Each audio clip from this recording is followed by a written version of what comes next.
Chapter 5. Nancy's Strategy. Bess screamed. This seemed to anger the bull. With a loud snort, he lowered his head as if to make a second attack on Mr. Croots, who lay stunned near the gate. Bess cried out again. The animal delayed his charge momentarily, eyeing the girl malevolently. "Girls, quick!" Nancy cried, seeing several buckets of water standing by the barn wall. "George, grab one of these!" By now, Nancy had a pail in her hands. With full force, she threw the bucket of water over the fence at the bull's head, just as he headed for the farmer again. The huge animal stopped dead, temporarily blinded by the water. Then his fury increased. Bellowing, he plunged toward Mr. Croots, who still lay motionless. As George threw her pail of water on the animal with all her might, Nancy called to Bess, "Stand by the gate and be ready to open it when I tell you." Nancy grabbed up another pail and heaved it into the pen. Then, reaching through the bars, she grabbed Mr. Croots by his shirt and dragged him forward. The bull, confused by the attack, backed up. Nancy took advantage of the pause. "Open the gate," she said quickly. As Bess did so, Nancy and George reached in and dragged Mr. Croots to safety. Bess then slammed the gate shut and locked it. With a roar, the bull rammed headfirst into the bars of the pen, trying to batter them down with his horns. Fortunately, the bars were strongly built, and he made little impression on the wood. Looking around for more water, Nancy spied a water wheel in a sluiceway. Grabbing a pail, she dashed over, filled it, and hurried back to Mr. Croots. Dipping her fresh handkerchief into the cold water, she applied it to his forehead. Bess massaged his wrists, and presently the man opened his eyes. Luckily, he had not suffered any injury. "Wo bin ich?" the man murmured. "You're with friends," Nancy replied to his question of where he was. "Just lie quiet for a little while, and you'll be all right." Mr. Croots closed his eyes, but half a minute later he opened them again. Sitting up, he gazed at the three girls. Then he heard the noise of the stamping bull, and this seemed to recall to his mind what had happened. "But how did I get out here?" he asked. "We dragged you from the pen," George said bluntly. "If it hadn't been for the quick-wittedness of Nancy here," she patted her chum on the shoulder, "you might have been killed by that awful bull." "But where did you come from?" Mr. Croots asked. "Oh, I remember now. I saw you just before the bull tossed me." Nancy decided to wait until the farmer felt better before she mentioned Manda. The girls helped him to his feet, then assisted him to the house. Mrs. Croots, looking from a window, saw them coming and hurried out the kitchen door. "Oh, Papa, what is the matter?" she cried. Her husband, still somewhat shaken, did not reply, so Bess explained. "Ack!" Mrs. Croots wrung her hands. "Poor Papa!" "He'll be all right," Nancy hastened to assure her. They all went into the kitchen, and Mr. Croots sat down in a wooden armchair. Conversation ceased as Mrs. Croots went to the big black stove and ladled out steaming soup from a huge old-fashioned kettle into a crockery bowl. Then, after handing this to her husband, she seated herself in another chair and motioned the girls to sit down also. Not a word was spoken as the man cupped the bowl in his hands and drank the soup. "It's good," he said finally, setting the bowl on a table. The girls, meanwhile, had been glancing around the large kitchen. One wall was completely taken up by a fireplace, with its traditional Dutch oven set in one side of the stonework. Above it hung copper kettles of various sizes. In the center of the fireplace was a long iron arm, from which was suspended a cauldron. Beside the stove stood a box filled with logs, and the girls assumed that the cooking was done over a wood fire.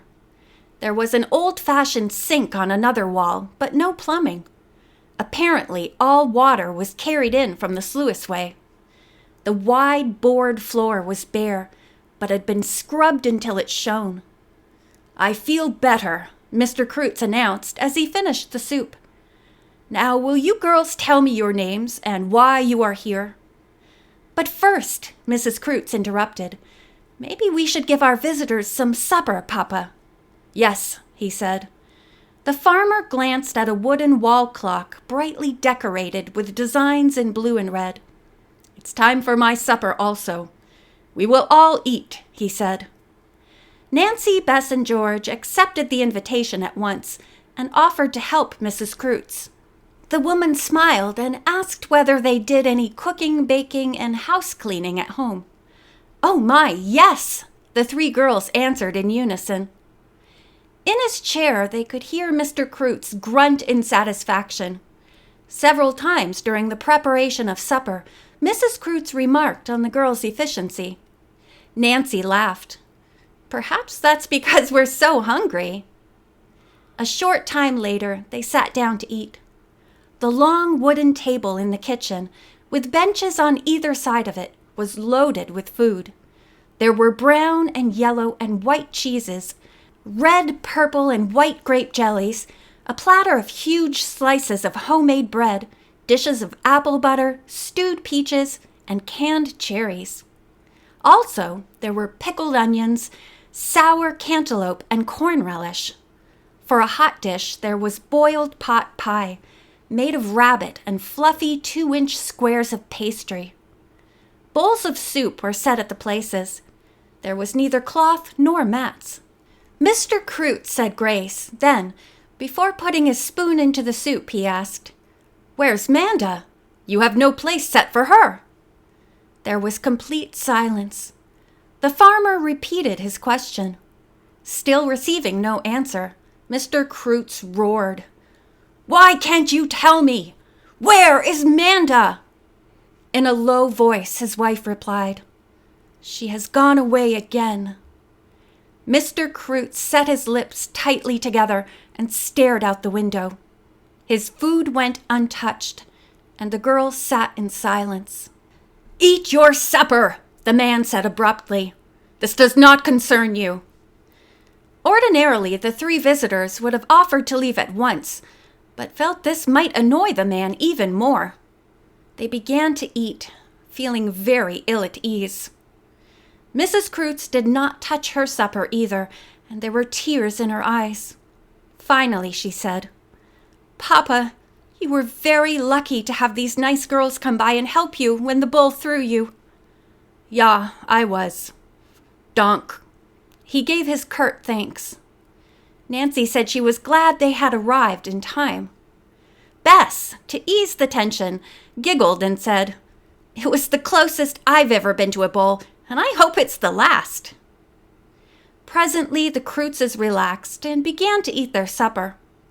The girls were soon satisfied, though they had not sampled half of the various dishes on the table. "You have city appetites," said Mrs. Kreutz. "I suppose we have," said George. "That is, all of us except Bess." The plump girl had just reached for a piece of cake. "In Amish country, we like a little flesh on our maidens," said Mr. Kreutz.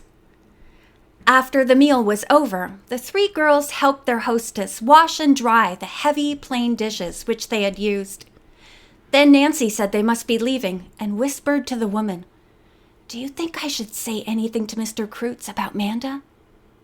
"I will fix this," the farmer's wife said, apparently getting a sudden inspiration. She called across the room to her husband. "Papa, I would like it for these girls to stay all night with us." Mr. Kreutz nodded. "That will make our thanks for saving my life." Mrs. Kreutz turned to Nancy and whispered, "Talk to him about Manda. It will be all right." She did not explain further what she meant, but Nancy guessed that once an Amish person makes a promise, he does not go back on it. No matter what happened, the girls would spend the night there. Walking over to Mr. Kreutz, Nancy seated herself beside him and broached the subject of Manda. "Bess and George and I met your lovely daughter on the road this afternoon, Mr. Kreutz. She was looking forward to coming home and being with her mother and father again." The farmer shifted uneasily in his chair. Finally, he said, "Manda is a very disobedient daughter. Amish people have rules. We do not expect our children to break them. From the time they are small, we teach them to fear God and to work. We do not need to go out into the world to make money. We have security right on our own farms. We ask nothing from anyone." Then proudly he added, "Security for an Amish man is not money. It is his family, his religion, and his farm." Nancy pondered this for a moment. Then she commented, "You say part of your security is your family. Then wouldn't you be happier if all your family were together?" Mr. Kreutz looked down at the floor. He did not reply for a full minute. Then he looked directly into Nancy's eyes. "You are a very unusual girl," he said. "You are wise beyond your years. You have good sense." Nancy waited breathlessly for him to go on. To her surprise, he asked abruptly, "Why are you up here where the Amish live?" Nancy told him about the stolen Follett furniture. "I think the thief may possibly be around here," she said, and explained about finding the drawing of the hex sign on the floor of the old mansion. "You are a nice girl," said Mr. Kreutz. "But I cannot understand why your papa lets you do things like this. You should be home cooking and cleaning." Bess and George felt that it was time for them to take a hand in the conversation. In glowing terms, they told all about the good Nancy had accomplished in solving mysteries. "Why, she's restored lots of people to their families," Bess said impetuously. The farmer's eyes grew wide. Then he closed them, as if he were battling with his own problem. In a few minutes he opened them and looked off into space. At last he turned to Nancy. "I want Manda back," he said. "If you can find missing persons, bring my daughter home." Nancy assured him that she would be happy to look for Manda. Secretly, the young detective did not feel very confident about locating the runaway. She had a feeling that this time Manda had indeed disappeared. It would be a real challenge to trace her. End of Chapter 5.